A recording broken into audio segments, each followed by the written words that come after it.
সম্মানিত প্রিয় দর্শক, দেখুন আস্তে আস্তে আমাদের মাঝ থেকে রমজান মাস চলে যাচ্ছে, আমাদের মাঝ থেকে বিদায় নিয়ে চলে যাচ্ছে। আমরা জানি না যে আমরা আমাদের গুনাহগুলো কতটুকু আল্লাহর কাছ থেকে ক্ষমা করায় নিতে পারলাম। নবী করিম সাল্লাল্লাহু আলাইহি ওয়াসাল্লাম বলেছেন, যে ব্যক্তি রমজান মাস পেয়েও নিজের গুনাহগুলোকে মাফ করায় নিতে পারল না, তার মতো হতভাগা এই দুনিয়ায় আর একটাও নাই। তাই দেখেন, রমজান মাস কিন্তু আমাদের মাঝ থেকে বিদায় নিয়ে চলে যাচ্ছে, আর বেশি দিন নাই। আমরা কিন্তু শেষ দশকের ভিতরে চলে এসেছি। তো আজকে হচ্ছে 22 রোজা, আজকের রাত হচ্ছে ইবাদতের রাত। আর ইবাদতের রাত বলতে আমরা কোন রাতকে বোঝাই? কারণ আমরা সবাই জানি যে নবী করিম সাল্লাল্লাহু আলাইহি ওয়াসাল্লাম বলেছেন, তোমরা শেষ দশকের ভিতরে বেজর রাতগুলোতে শবে কদর তলাশ করো। কারণ আল্লাহ পাক রব্বুল আলামিন বলেছেন, ইন্না আনজালনাহু ফি লাইলাতিল কদর ওয়া মা আদরাকা মা লাইলাতুল কদর লাইলাতুল কদরি খায়রুম মিন আলফি শাহর তানাজ্জালুল মালাইকাতু ওয়ার রূহু ফিহা বিইذনি রাব্বিহিম মিন কুল্লি আমর সালামুন হিয়া হাত্তা মাতলাইল ফাজর। আল্লাহ পাক এখানে বলেছেন যে এই রাত এতটা গুরুত্বপূর্ণ, লাইলাতুল কদরি খায়রুম মিন আলফি শাহর, এই রাত হচ্ছে হাজার মাসের চেয়েও উত্তম। তো এই রাত আমাদের তলাশ করতে হবে। তো এই রাতে বিশেষ 4টি জিকিরের কথা আমি বলবো।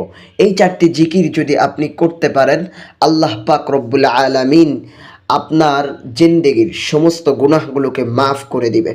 প্রথম নম্বর জিকির, যে জিকিরের কথা আমি বলবো, বিশেষ করে লাইলাতুল কদরের নামাজ যখন পড়বেন, নামাজের পর এই জিকিরগুলো করবেন।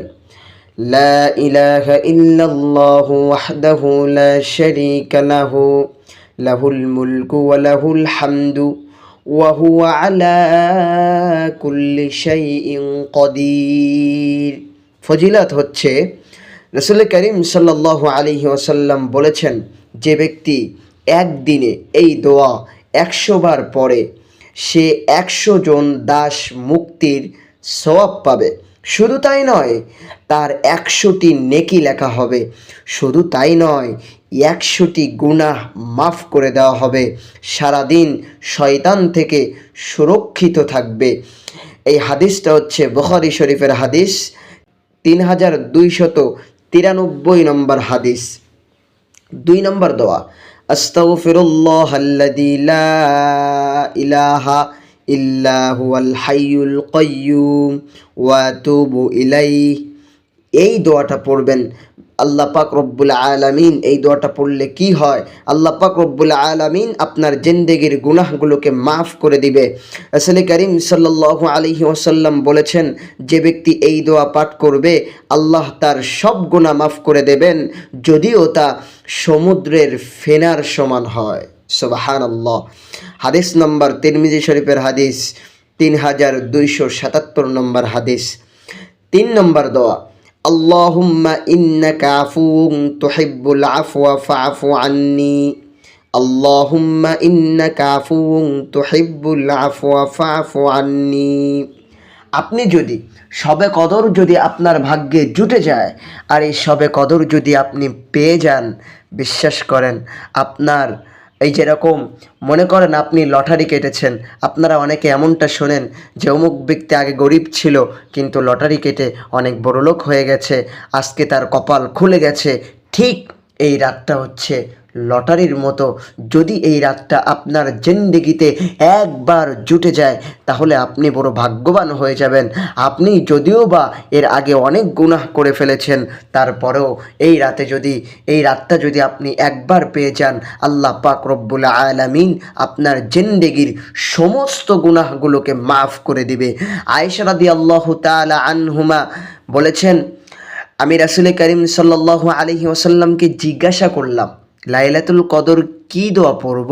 তিনি বললেন, এই দোয়াটি পড়ো, আল্লাহুম্মা ইন্নাকা আফুউন তুহিব্বুল আফওয়া ফাআফু আন্নি। সুবহানাল্লাহ। 4 নম্বর যে দোয়ার কথাটা আমি বলবো, সেই দোয়াটা হচ্ছে সুবহানাল্লাহি ওয়া বিহামদিহি সুবহানাল্লাহিল আযীম। ফজিলত হচ্ছে রাসূল করিম সাল্লাল্লাহু আলাইহি ওয়াসাল্লাম বলেছেন, এই দুইটি বাক্য আল্লাহর কাছে সবচেয়ে প্রিয়, সবচেয়ে ভারী এবং সবচেয়ে পবিত্র। সুবহানাল্লাহ। হাদিস নম্বর বুখারী শরীফের হাদিস 6682 নম্বর হাদিস। তো এই হাদিস দ্বারা স্পষ্ট, কারণ এই দোয়ার অনেক ফজিলত রয়েছে। যে চারটি দোয়া আমি বললাম, এই চারটি দোয়া বেশি বেশি করে লাইলাতুল কদরে পাঠ করবেন আর বেশি বেশি করে আল্লাহর কাছে মাফ চাইবেন। দেখেন আমাদের সামনে কোন সময় কিভাবে মৃত্যু চলে আসে আমরা কিন্তু কেউ জানি না, হঠাৎ করে আমাদের সামনে মৃত্যু চলে আসবে। এজন্য আসুন আমরা লাইলাতুল কদর তলাশ করি আর বেশি বেশি করে আল্লাহর কাছে নিজের গুনাহের জন্য আল্লাহর কাছে মাফ চাই।